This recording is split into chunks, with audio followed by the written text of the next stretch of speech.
We'll hear argument first this morning in Case 18-1086, Lucky Brand Dungarees versus Marcel Fashions Group.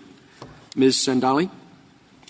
Mr. Chief Justice, and may it please the Court, this Court should reverse the Second Circuit because it erred in holding that a defense never previously litigated to judgment can be barred in a case involving new claims. This Court rejected that idea over 100 years ago in Cromwell and Davis, and as this Court unanimously made clear more recently in Taylor v. Sturgill, the preclusive effect of a judgment is determined by two doctrines: issue preclusion, which forecloses relitigation of issues actually litigated and resolved, and claim preclusion, which forecloses successive litigation of the very same claim. Applying these long-established principles, the proper rule is a defendant is free to argue any previously unresolved defense it may have to new claims. This rule is right for three reasons. First, it follows from this Court's precedent, including Cromwell, Davis, and Taylor. Second, the rule is easy to administer, as courts and litigants are accustomed to applying these bedrock principles of issue and claim preclusion. Third, it's fair and protects due process interests. To be clear, we are not arguing that defenses may never be barred under existing law. Issue preclusion could bar a previously resolved defense, and previously unresolved defenses cannot be raised in the context of a judgment enforcement action or as a claim in an action collaterally attacking a prior judgment.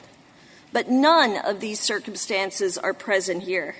As the Second Circuit held in the first appeal on this case, Marcel won, Marcel is pursuing new claims as it seeks relief for alleged subsequent infringement.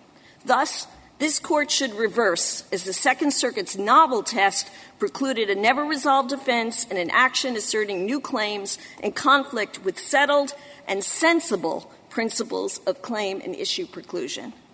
Moreover, the Second Circuit's new test is a bad idea. Before we get to that, Ms. Sandali, could you explain why you abandoned the release defense in the first action?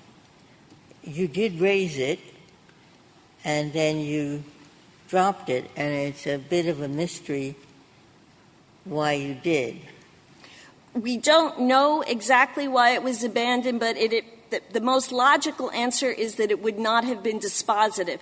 The amount in controversy, the compensatory damages in that case was only $20,000, and we know that the release would not have applied to use of get lucky, which is what the primary thrust of what the case was about. So it may not have been worth it from a cost-benefit analysis to renew a release to defense that would not have been dispositive of the issues before the Court. How would it have it seems strange when that release said, lucky, you can't use get lucky, but you're continuing to use it. The release said you can't use get lucky. On the other hand, we won't go after you for Lucky Brand. In the first case, as you just said, concentrated on get lucky, and the release seemed to me to be no use at all to Lucky as far as get lucky is concerned, because it agrees that it would stop using get lucky.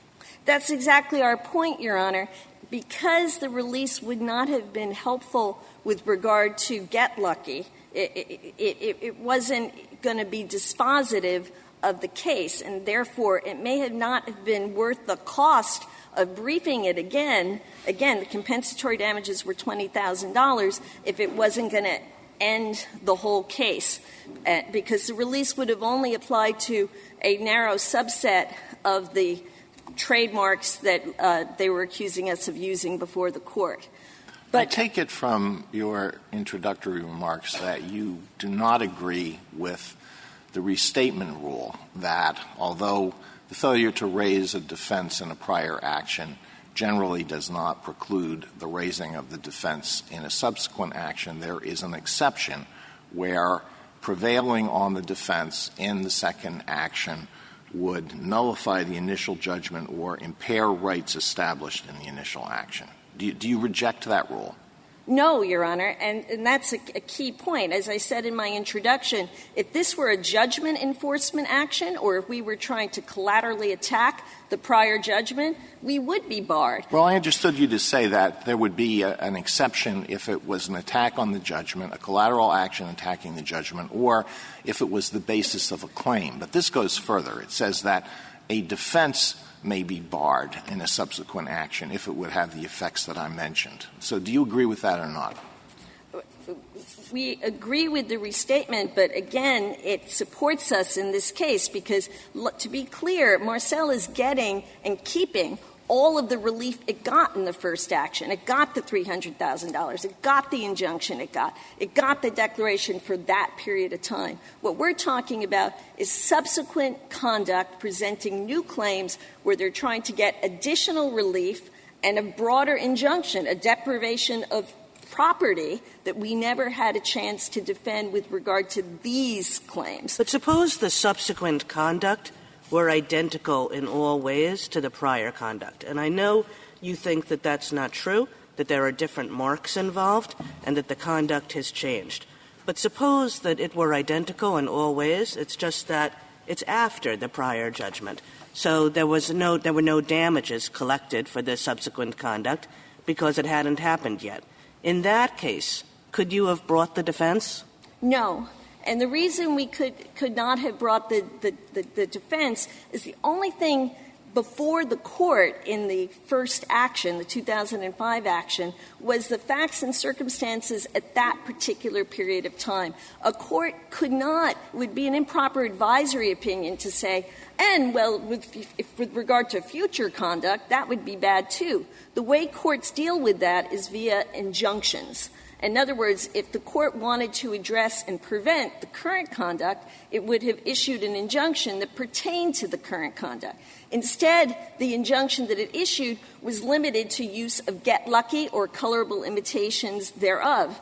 That they tried to make by making a motion for contempt earlier in this case in Marcel 1 to try to have that injunction read broader, but they were denied. So if I understand what you're saying, in the case of identical subsequent conduct, if it violates the injunction, then you're out of luck. Correct. But if there's no injunction or it does not violate the injunction in some way, then you can do whatever you want. Is that correct? Well, you can do whatever you want, subject to the fact you might get sued again. You have to have a, No, I'm sorry.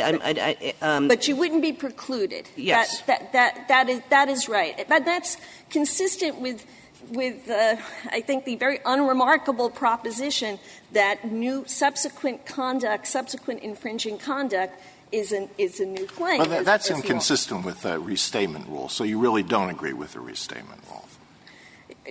Your Honor, perhaps I am not fully understanding it, but my understanding of the restatement rule is based on the idea of attacking the previous action or upsetting the judgment. I think the proper restatement rule to be helpful here is the Restatement of Judgment, Section 18, which makes clear in section titled merger that defenses that attempt to upset the judgment rendered are barred. Well, that's one section of the restatement that deals with this problem. And of course, the restatement might not be right. It's not, we don't have to accept it. But I have a question about interpreting the judgment in the 2005 action, which I think we have to do in order to come to grips with this case. It could be interpreted possibly in one of two ways. There is a seeming discrepancy between the final judgment and the injunction. The injunction applies only to get lucky, whereas you can read the judgment to apply to a lot of other brands as well, a lot of other marks as well. So my question is there does the district court's the way the district court framed the injunction necessarily reflect its interpretation? Let me back up. Does the way the district court framed the injunction necessarily indicate the way it interpreted the the jury's verdict? Or would there be grounds under trademark law for the district court to issue an injunction that is narrower than the jury's verdict? That was discussed in a well-reasoned opinion, obviously not binding on this court, by Judge Laval in Marcel 1, where he said that because the declaration was phrased in the conjunctive, it would be sheer speculation to say that that meant that the jury found that it was just use of get lucky the use of the word lucky, the name on our stores for 30 years, was infringing by itself. And we know that from how they tried the case, which is why the district court and everyone understood it. As they admit, respondents admit at pages 9 and 10 of their brief, the focus of the case was not just on the use of get lucky, but on the use of get lucky causing confusion because of the commingling of words with lucky with get lucky. Yeah, well, I understand was their argument to the jury. That's a plausible, maybe the best interpretation of the meaning of the box that the jury checked on the verdict sheet. But two things. All that was held, right, in Marcel 1 was that there wasn't enough to show that the injunction had been violated and therefore not enough for a contempt holding. Am I right?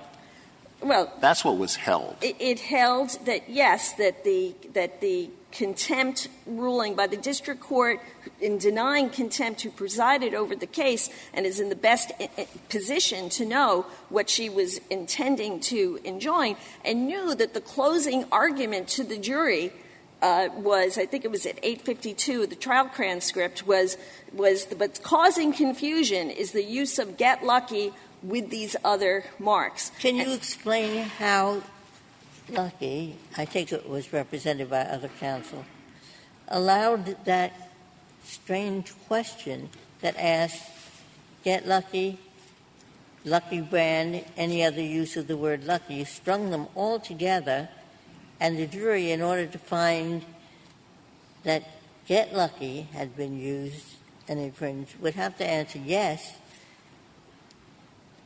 How did you, as a judge, I assume, inform the attorney of the questions that would be asked on the special verdict sheet, right?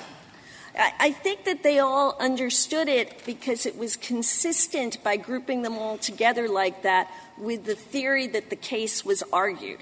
They essentially had two claims. You can't use get lucky, those actual words, and it's also causing confusion to use get lucky with these other words. So actually, that language, that instruction, that grouping was pressed not by Lucky's counsel, but by Marcel's counsel, because that fit their theory of the case. And they can't now, having pressed that theory of the case and gotten the language that they wanted, now try to argue that it means something else. But I also am concerned, though, that we need to get back to with respect, with permission, with the legal issue of the problems with this new test that the Second Circuit has put forth, because it is a bad idea. It's a bad idea for at least 4 reasons. One, it will create uncertainty because you'll never know whether you're going to be excused or not from a claim being released, from failing to press a defense, forgive me. Second, it's going to lead to new litigation. People are going to feel compelled to press defenses, and I can assure you that district court judges are not enamored of people who come in with a laundry list of affirmative defenses that need to be resolved. And then, even after that happens, then what happens? Then, let's say you don't raise a defense. Then there's an ancillary motion practice in proceeding where a judge has to consider what happened in the previous case that they may not have been involved with. It would also then lead to mischief by plaintiffs who might say, let's bring a small case, which arguably this case is, and then bring a bigger case after that. And it's also just fundamentally not fair. It's not symmetrical. It's not even-handed, because it lets a plaintiff bring new claims, but it prohibits a defendant from raising all the defenses that they may have to those claims. Just as these new claims did not exist at the time of the 2005 action, so too, and they could not have brought them, well, we really could not have brought the defense to those claims because those claims are new.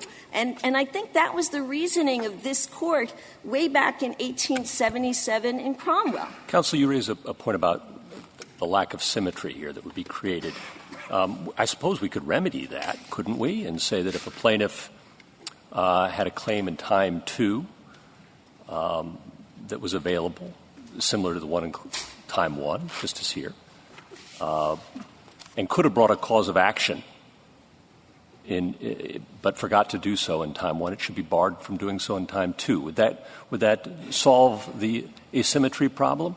I think, Your Honor, if I'm understanding your correction correctly, what you're really, as I hear it, talking about the ordinary application of claim preclusion, which means that — Well, no, it's a new claim, you would say, right, because it involves new facts, right, and new infringements. But, there was a cause of action they could have brought, right, a breach of contract claim rather than just a trademark claim. But maybe they shouldn't be allowed to bring that in time 2. Well, that would be another let's litigate everything rule. So that it'd be quite an extension of claim preclusion in another direction, but it would at least solve the symmetry problem. Right, but to no good end. Yeah. I mean, this was it really seemed like the Court in Marcel, too, was annoyed that prior counsel didn't raise this defense, and I can appreciate that. But that doesn't mean that this Court needs to reconfigure the entire law of claim and issue preclusion in this case, in this country. And there's no reason to do it, because as the reasons thought in Cromwell in this Court, in a very thoughtful opinion by Justice Field in 1877, the Court took the time to survey exhaustively all prior law of what we now call issue and claim preclusion. And while he talked about demand instead of claim, he juxtaposed in his opinion for the Court the two types of preclusion that we deal with today. The idea that once you've litigated a case, you're foreclosed from raising defenses to undermine that case's resolution. But if it's something that you haven't litigated, that would not foreclose you in a subsequent case involving new claims. Could I go back and try to figure out some of what's going on between the parties? In your reply brief, you say, even disregarding the fact that these are that we're dealing with a different time period, we're actually dealing with a different set of claims. Correct. Because you have stopped using the Get Lucky brand, so that the claims that the respondent now has against you have nothing to do with Get Lucky. Is that what? That's correct, Justice Kagan. I mean, that would be a kind of narrow and easy way to solve this case if it were true and if it were not waived in any way. But why did you only bring that to our attention why did you only make that a central feature of your argument in the reply brief? Because that was sort of, to our surprise, the focus of their the key thing is that our friends did not defend or cite any cases saying a previous court has ever accepted the thinking of Marcel II, whereby a never litigated defense can be precluded in an action involving new claims. Rather, they focused its brief on saying, well, these are actually old claims, and that's why we addressed it then. The whole predicate of this case, the whole opinion that Marcel II that is based on was the court in Marcel II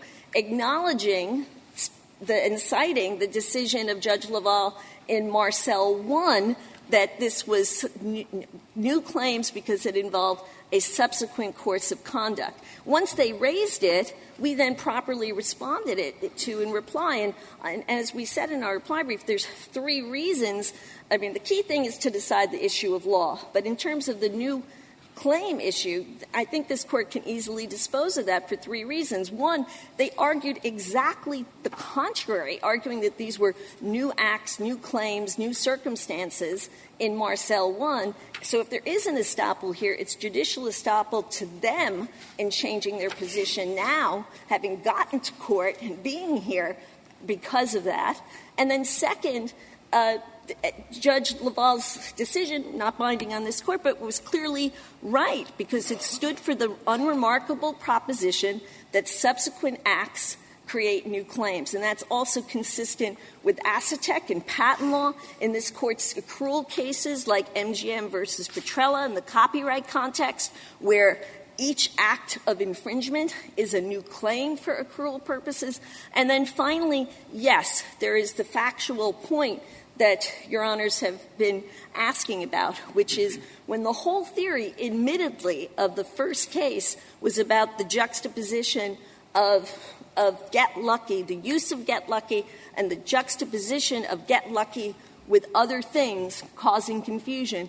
In a new case, in a new period of time, not before the Court, not possibly before the Court, that admittedly did not use Get Lucky, that's a very different circumstance. Can you tell? I'm sorry. Go ahead.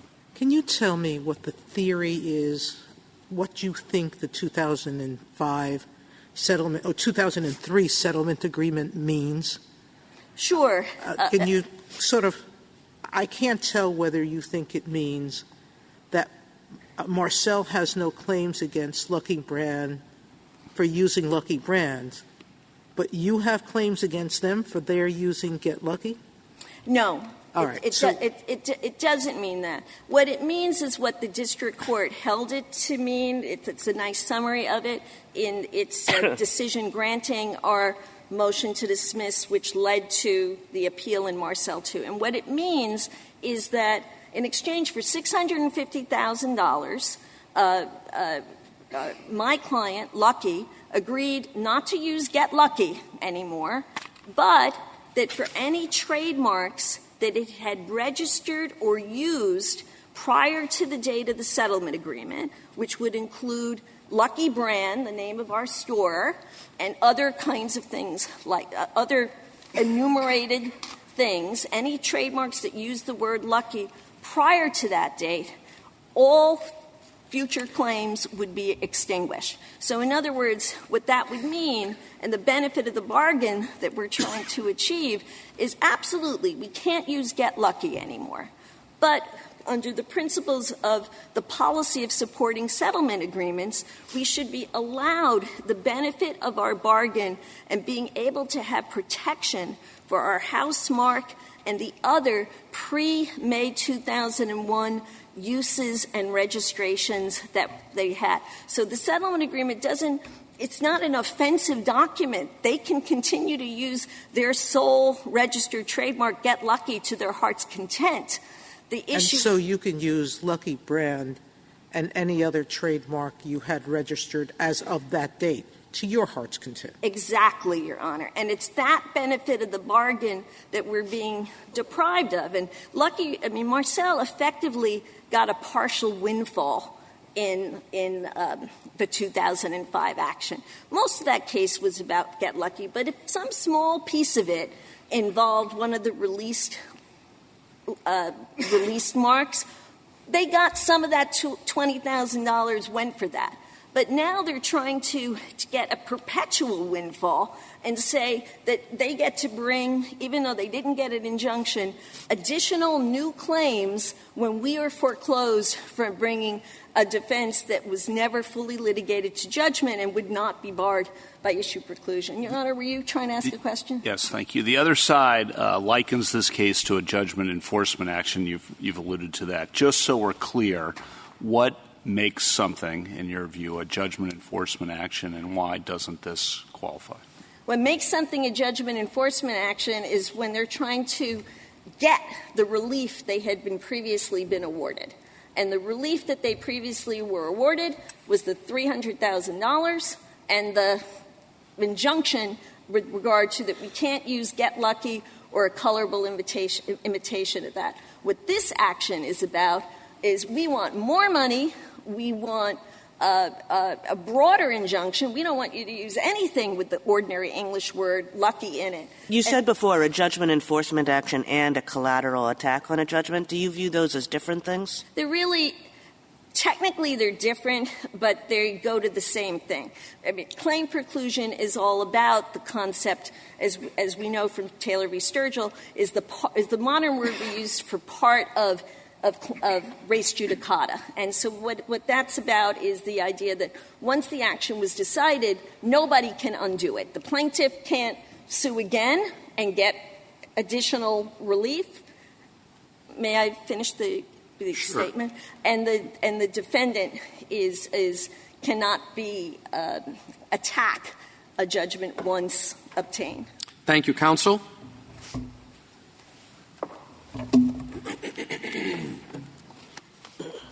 Mr. Kimberly? Thank you, Mr. Chief Justice, and may it please the Court. Imagine a dispute between two parties is resolved with a final judgment on the merits. Our position is that in any subsequent lawsuit between the same parties, just as the plaintiff is precluded from raising any claims springing from the same cause of action if those claims were available to it in the prior suit, so too the defendant is precluded from raising any defenses to that cause of action if those defenses were available to it in the prior suit. This rule is fair and symmetrical. It preserves judicial resources by discouraging repeat lawsuits, and it fosters reliance on final judgments. Now, Lucky's response to this, as I understand it over the last 25 minutes in its reply brief, is not really to deny the substance of our rule, but instead to deny that this case and the prior case involved the same cause of action. But that can't possibly be correct. Indeed, there could be no clearer example of two cases involving the same cause of action than one in which the second suit alleges post-judgment violations of the exact same legal rights that were settled by the final judgment in the first lawsuit based on a course of conduct that is alleged to be a continuation of the exact same conduct as before. And that's exactly what Marcel alleges here. Now, Lucky says that these allegations are wrong, and in fact that this case depends on different facts supporting different theories of trademark infringement. And there are two responses to this. The first is that Lucky is ignoring that this is an appeal from a motion to dismiss, meaning the allegations of the complaint have to be taken as true.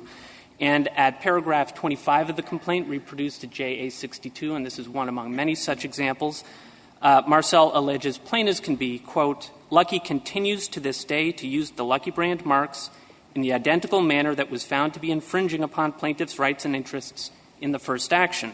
I don't think the Court has to look further than that. Now, if the Court does feel that it does need to look further than that, I think all it needs to do is look at the judgment. Before we go ahead.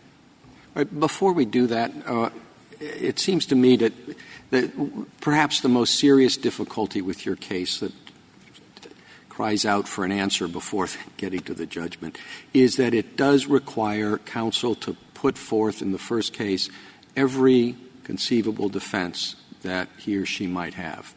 And I can't imagine a rule that would make sense. In other words, if you've got 5 defenses and you think 3 are really good, 2, who knows, you still have to put in those other 2 if you want to ever be able to raise that defense again.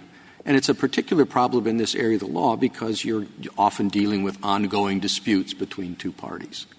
Your Honor, that would be true only with respect to subsequent suits involving the same nucleus of operative fact, the same claims. It would not be true with respect to subsequent litigation between the parties on different causes of action. I don't follow your argument about same claim because I thought everybody agrees that the claim that Marcel is bringing in the second action is not the same claim. It's a different claim because it involves events that occurred after the judgment. So there's no claim preclusion. There's no claim preclusion in this case. The plaintiff is the one against whom claim preclusion operates, and I think all agree claim preclusion is not an issue. There is this new idea of defense preclusion, but there surely is not claim preclusion. I think we can agree on that. The first action deals with a certain period of time and certain conduct within that period of time. The second action deals with conduct after the first case is over, and it is a different claim. I thought that it is clear that there is no claim preclusion in this case. Your Honor, it is clear that there's no claim preclusion in this case, but it is not because they are different causes of action. There is no question that if the claims under the assertion of damages, the facts underlying. But a cause of action means a claim for relief. A cause of action is a claim. And if you take the federal rules refer never to cause of action. The expression is claim for relief. So call it a claim, call it a cause of action, call it a common nucleus of operative fact. That is, I think, the unit that matters for res judicata purposes. There is no question that if the facts giving rise to these claims had arisen pre-judgment, they would be precluded precisely because they do arise from a common nucleus of operative fact. The reason that claim preclusion does not apply in this case and that Marcel may prosecute its post-judgment claims is not because they arise from a different nucleus of operative fact. It's because these claims were unavailable to it. How do they not arise from a different nucleus of operative fact? I mean, there are two problems. One problem is the one that Justice Ginsburg raised. It happened afterward. The facts are different because it's a different time period. So it's a different transaction or occurrence. It's a different nucleus of operative fact. However you want to phrase the test, it would seem you're no longer in the same world. And then even more than that, even if you said, well, if everything else is identical and only the timing has changed, maybe we can still say it's the same claim. Here, everything else is not identical because Lucky has stopped using Get Lucky. Right. It's continuing to use its Lucky brand, and the reference you made to your complaint says it's continuing to use its Lucky brand in the same way, but it's not using Get Lucky. And that was a core part of the operative facts that gave rise to the first claim, isn't it? So, yes, as to one bucket of the claims. It was factually relevant to a second bucket of claims, and it would be factually relevant in this case. So, and there were a few parts to your point there. And let me take on the first about different time periods. The point here is that this was a continuing course of conduct. So the litigation in 2005 covered a wide range of time, up to the time of the final judgment in May 2010. Liability in this case is alleged to commence the day after the judgment in June 2010. So it isn't as though this is just a sort of a different point on the spectrum of a continuing course of conduct. So the facts now are no different than were the facts between two different days within the period of time that was. Except for the fact, counsel, that if it were identical, you just go enforce the judgment. But you tried that and failed here. So I guess I'm stuck where Justice Kagan and Justice Ginsburg are in that this looks like a different claim. And I think you've actually candidly acknowledged that this is a different claim, and it isn't precluded by claim preclusion. It's got to be something else. And there's something else I think you hint at on page 20 of your brief. You talk about a defendant who loses in one lawsuit may not raise in a subsequent lawsuit involving the same cause of action, right, which I think of as a legal theory. That's how I think of it, at least, as opposed to a claim which involves the facts. A defense that was available in the first lawsuit. Okay? So I wonder, well, that's a little asymmetrical, right? The defendant loses a defense. Why wouldn't the plaintiff also lose the cause of action?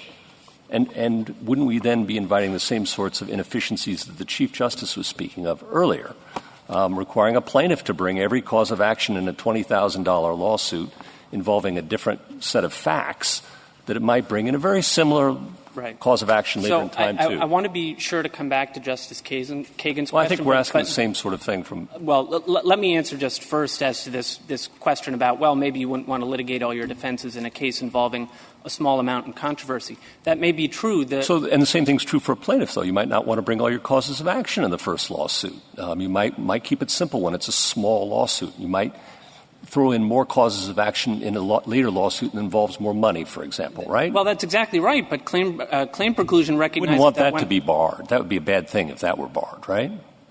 If a plaintiff were barred from raising claims arising from a common nucleus — Bringing a new cause of action, a new legal theory in time, too, for similar but different later No, of course, Your Honor, but I have to resist that these claims don't concern a common nucleus of operative fact. And so let me get to that in the second part of my answer to your question, Justice Kagan. There were two categories of claims in this case. There were claims concerning Lucky's use of Get Lucky, and there were claims concerning the likelihood of confusion between the Lucky brand marks and Marcel's Get Lucky mark. The claims concerning Get Lucky were the claim about the settlement agreement, which was supposed to prevent Lucky from continuing to use Get Lucky, and trademark infringement. As to those claims, they were resolved interlocutorily by the district court's sanctions order.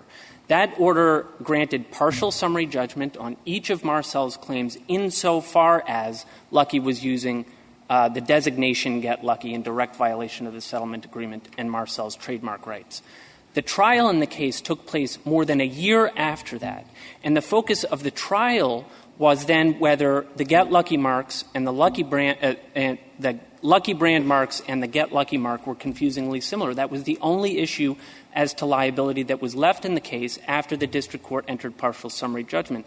And I would say at the same time that the court entered partial summary judgment, it entered the permanent injunction on the use of Get Lucky. The permanent injunction concerned only the use of Get Lucky, which is why, Justice Gorsuch, we could not have brought this as a judgment enforcement action. Couldn't have brought it, but I don't understand what we're supposed to decide.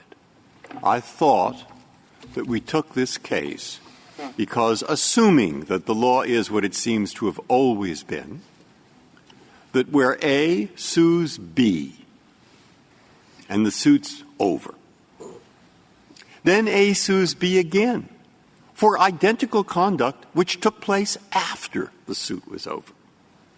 I thought in 1961, in Al Sachs's procedure class, and things may have changed, that I learned that the second suit is a new suit, and therefore people can raise claims that they are not collaterally estopped on. And that because they, no is that issue right? Preclusion. What? I mean, I thought Justice Ginsburg said exactly that. And she said that, and it took her about a minute, and it took Al Sachs, I think, about an hour. Because but there we are. And you started by saying that, so I thought, well, I agree with that. But I thought that the case was about the Second Circuit trying to have a new rule. That even if the facts are even if the law is just what I said it was and just what she said it was, sometimes a defense is precluded when it wasn't raised before if, A, same parties, same act adjudicated before, it could have been asserted before, and the district court concludes that preclusion is appropriate because efficiency concerns outweigh any unfairness to the party.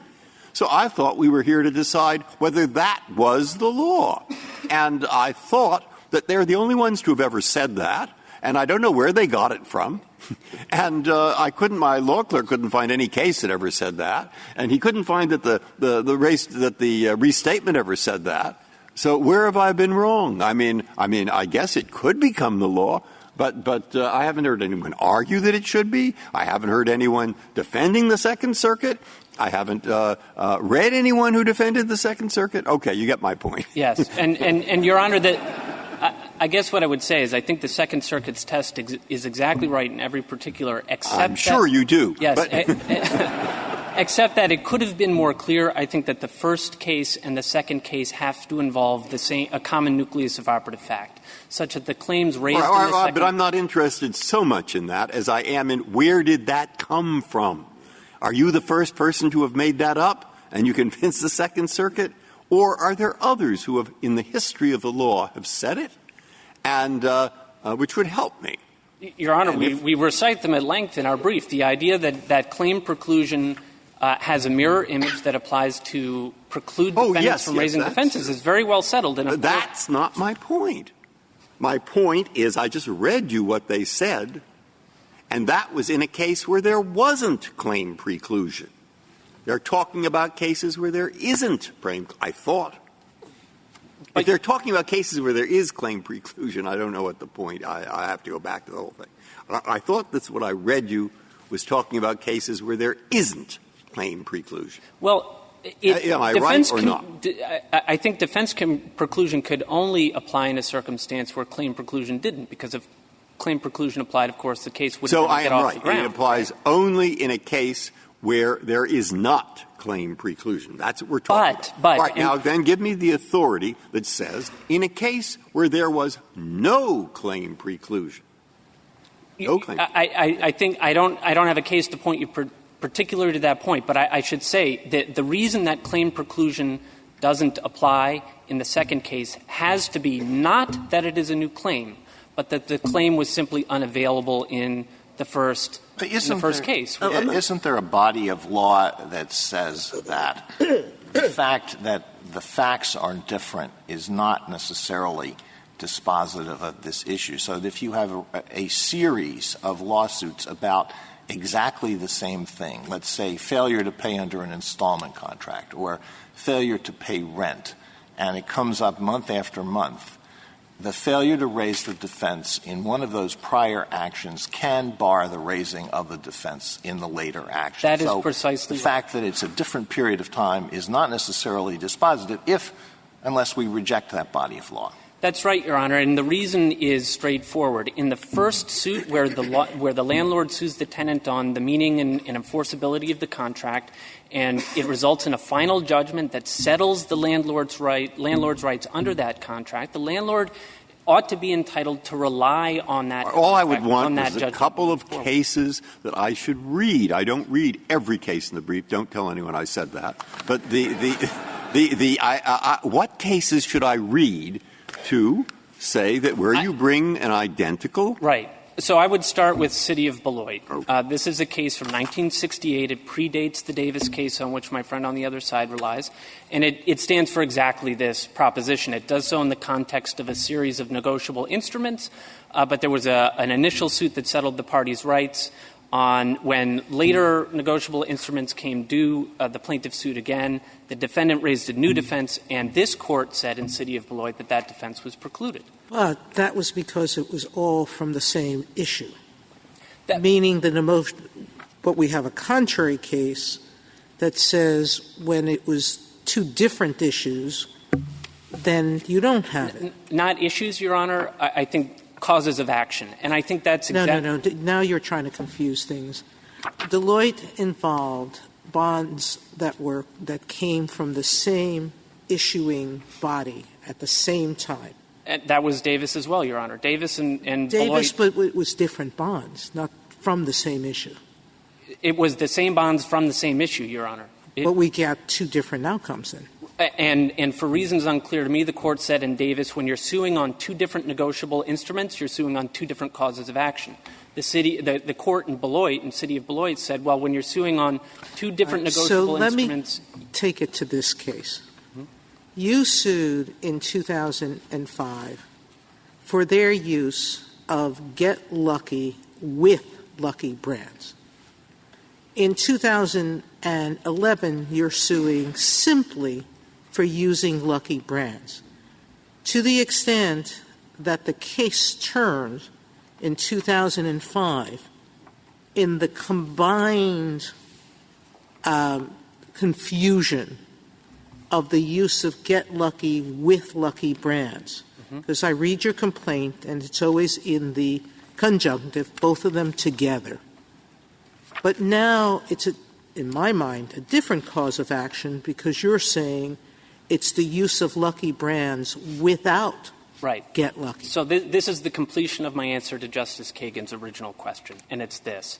To understand what was at issue in the first case, I think you're right, Your Honor, you have to look at the complaints. And in particular, what I would do is look at the counts of the complaints that were reduced to judgment. So I'd point the Court to paragraph 2 on JA 206. This is reading the final judgment. That paragraph reads, and let me pause and first say, of course, there was Lucky's complaint and Marcel's counter-complaints. There were two complaints. To understand what the suit was about, what the nucleus of relevant facts there was, you have to look at both. As to Lucky's claims against Marcel, the jury found as follows, and this is reduced to the final judgment. It says, Ally's use of Get Lucky as licensed from Marcel fashion constitutes willful infringement of Lucky Brand parties' trademarks pursuant to Lucky Brand's first second, and sixth claims. This is the jury saying, we agree with Lucky that the marks are confusingly similar. The second half of that paragraph then explains that Marcel is not liable because its mark is the senior mark. So now what did Lucky allege in its first, second, and sixth claims? And it's crystal clear. This is docket 77-2 in the district court docket in this case. The focus of all of these claims was a confusing similarity between the two marks. And so I'll just read as one example the sixth claim for relief. This is paragraph 99 of Lucky's operative complaint. It says that Marcel and its licensee's use of marks confusingly similar to the Lucky family of marks has caused and continues to cause confusion as to the source of Marcel's and its licensee's products, in turn permitting them to pass off their products to the general public as those originating. So why did you end up both with a preliminary injunction and a permanent final injunction that only enjoined them from using Get Lucky? I know there is certainly loose language in the final judgment making it unclear what it was aimed at, except for the permanent injunction.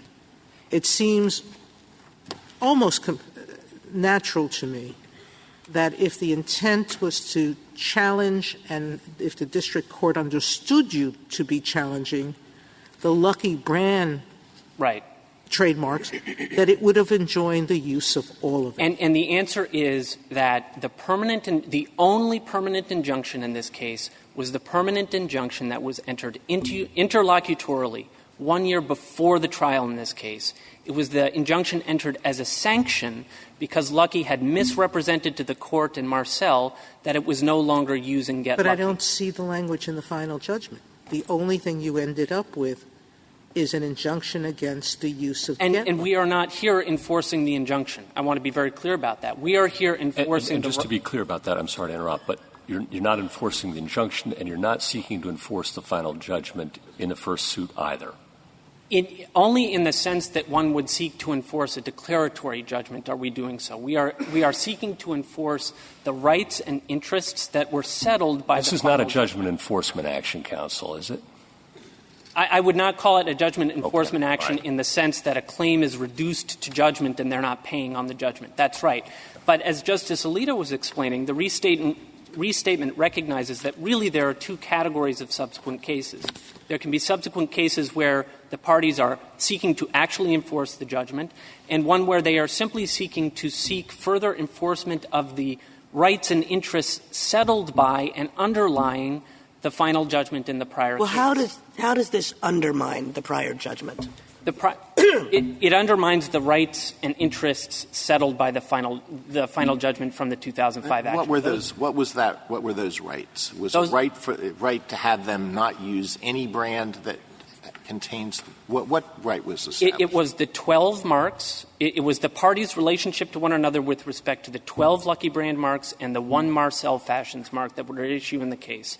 And the jury's determination that Lucky's use of those marks, that those marks were confusingly similar to Marcel's mark, and therefore that Lucky's use of those marks was infringement on a reverse confusion theory of liability. Each and every one of them? Of the 12 marks, Each yes. and every one of the 12. Then I come back to this question that I asked opposing counsel. How can you account for the discrepancy between that understanding of the judgment and the injunction? Why is the injunction so much narrower than that? Well, the injunction was entered by the district court as a sanction. This final judgment. And why didn't you ask for an injunction? If you say what was infringing was not simply Get Lucky, but Lucky brand, anything with using the word Lucky, you should have asked for an injunction. And Your Honor, this was an issue that came up after the jury entered its verdict. The final judgment that you see is a jointly stipulated final judgment that the parties negotiated. In the course of that negotiation, counsel for Marcel suggested that we ought to enter a permanent injunction against Lucky's use of the Get Lucky marks.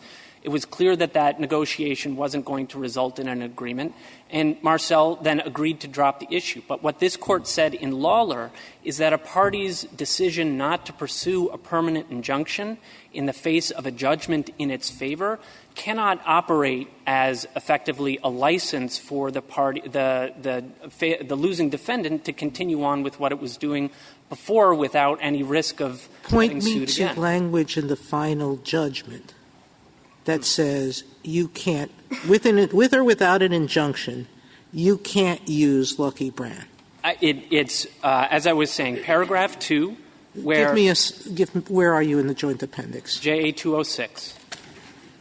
And I'll read it one more time. It says, Allies' use of Get Lucky, and Ally is Marcel's licensee, Allies' use of Get Lucky as licensed for Marcel Fashions constitutes willful infringement of Lucky Brand parties, and then the list of the 12 marks at issue, pursuant to Lucky Brand parties' first, second, and sixth claims. The first, second, and sixth claims allege, just as I read to the Court earlier, this is paragraph 74, paragraph 79, paragraph 99 of Lucky's complaint, where Lucky alleges exactly the theory of confusion that I just described. But all that the judgment is reduced to concerns Get Lucky.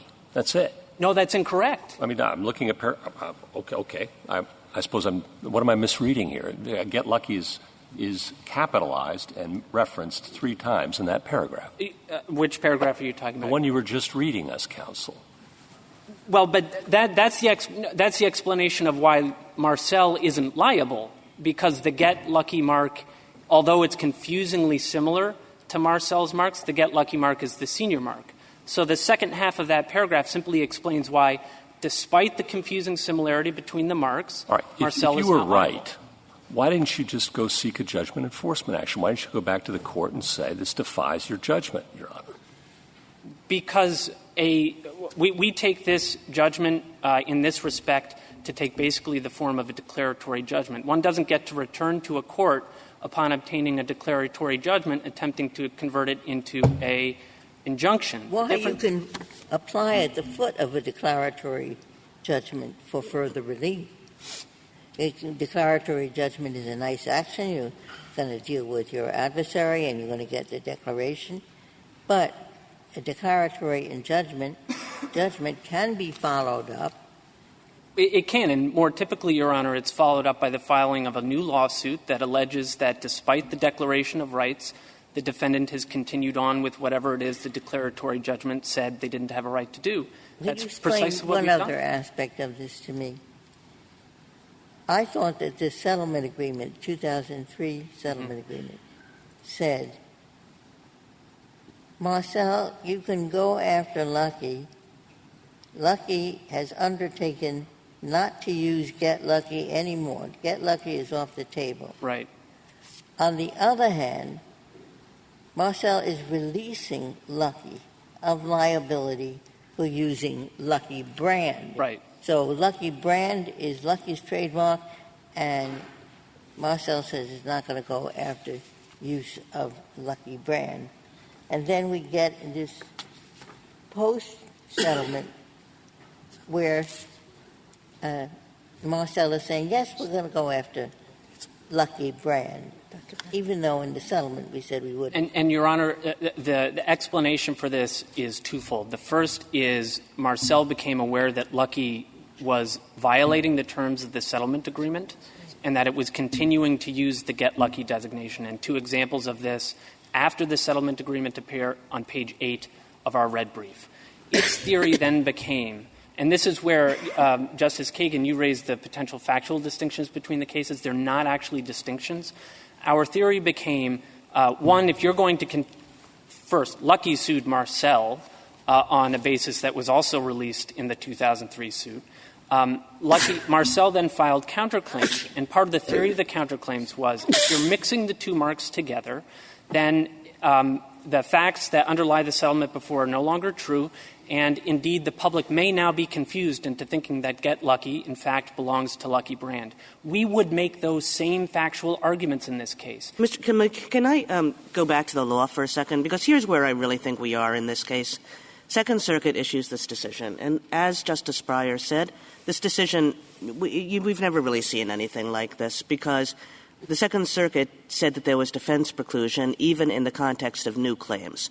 You admitted that yourself, that the Second Circuit wasn't clear enough about the fact that it couldn't be a new claim. That's because the Second Circuit never said it had to be a new claim. So the Second Circuit's ruling it did hold that they were the same goes claim. far beyond that and applies to new claims.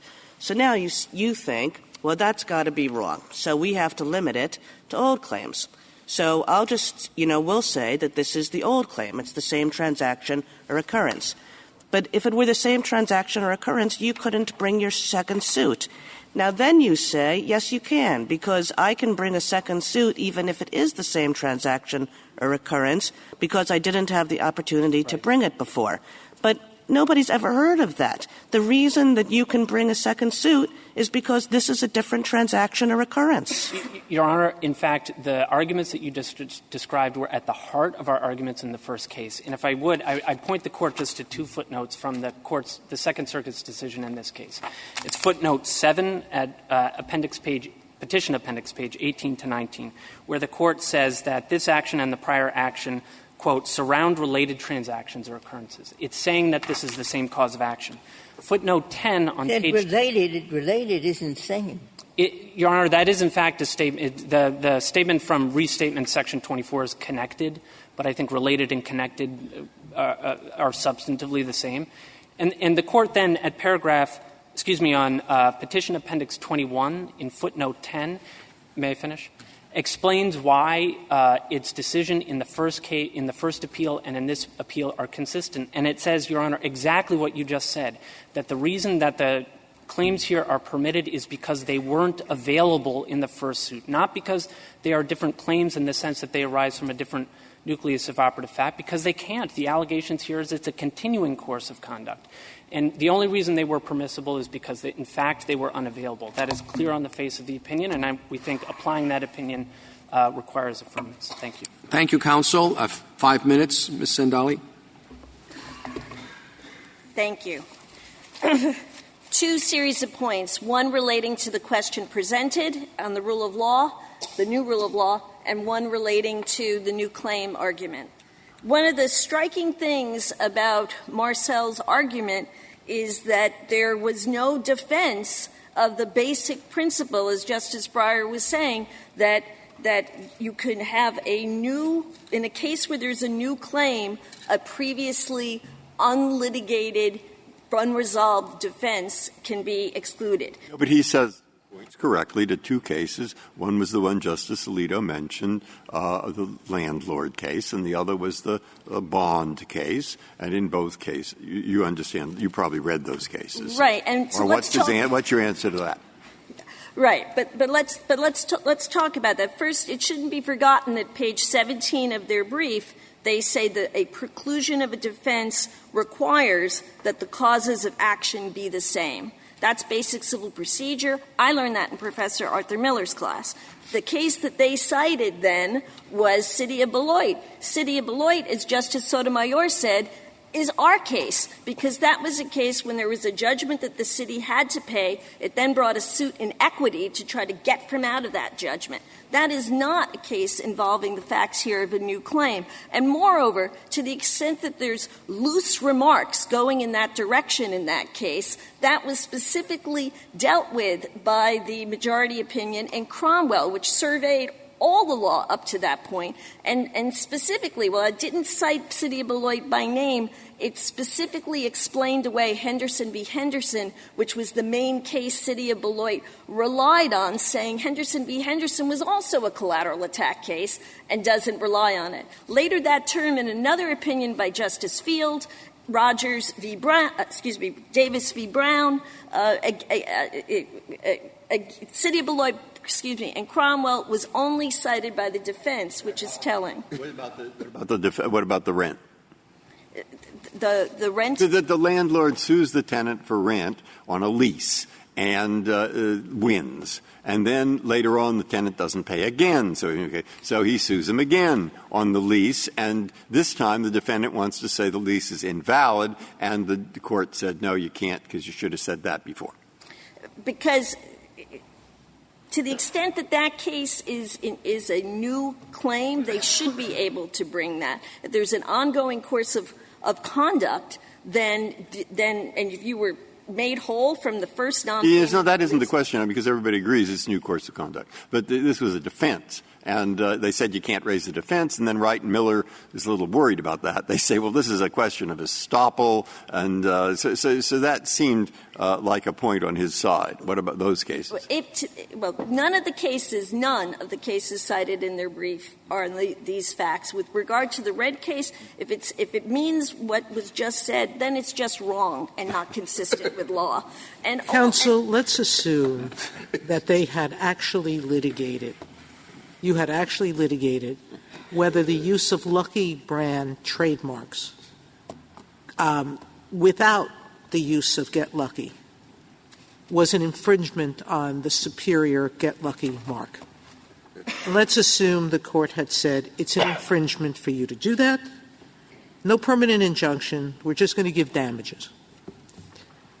Then there's now a new lawsuit that says you're continuing, after the old one, to use the Lucky brand trademarks in the same way.